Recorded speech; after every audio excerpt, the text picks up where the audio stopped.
میرے بھائی نے سوال کیا ہے کہ امتحان میں کامیابی کے لیے وظیفہ عطا کر دیجئے. تو جناب نہایت ہی مجرب عمل دے رہا ہوں کہ آپ کے جب امتحان قریب آ جائیں تو نماز کی تو پابندی آپ کو ہر حال میں کرنی چاہیے، مگر اس وقت تو زیادہ کرنی چاہیے. اور ہر نماز کی ادا کرنے کے بعد آیت الکرسی 111 بار پڑھیں. اول و آخر 13 مرتبہ درود شریف حضور علیہ الصلاۃ والسلام کی بارگاہ میں ہدیہ کریں. اور جب پیپر یعنی کہ جس دن پیپر دینے جانا ہو اس دن 2 رکعت نماز حاجات پڑھیں اس ترتیب سے کہ ہر رکعت میں سورہ فاتحہ شریف کے بعد 11 مرتبہ سورہ اخلاص، 11 مرتبہ سورہ فلق، 11 مرتبہ سورہ ناس.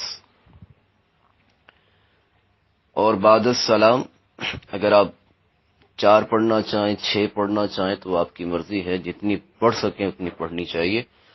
اور پھر اللہ تعالی جل شانہ کی بارگاہ میں دعا کیجیے اور دعا کر کے آپ پیپر دینے کے لیے چلے جائیں. اور جب کمرہ گاہ پہنچے امتحان کے لیے تو کمرے سے باہر ہی آپ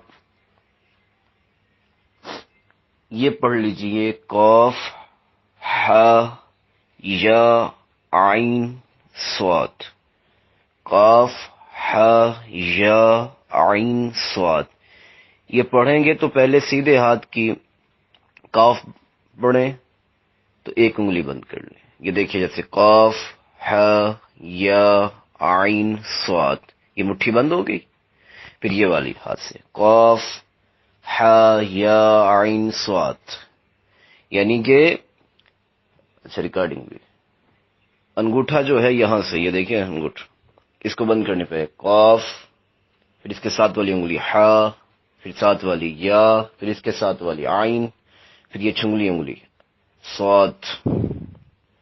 اسی طریقے سے یہ قاف ح یا عین صاد پڑھ کر کمرہ گاہ میں داخل ہو جائیں. جب کمرہ گاہ میں داخل ہو جائیں تو جب مٹھی تب کھولیں جب پیپر آپ کے سامنے آ جائے. تو انشاءاللہ العزیز میرے مالک نے چاہا تو کرم ہی کرم ہوگا اور آپ کے ایگزام میں آپ کے نمبر بھی اچھے آئیں گے اور انشاءاللہ العزیز کوئی پریشانی نہیں ہوگی. انشاءاللہ درود شریف ضرور پڑھتے رہا کیجیے.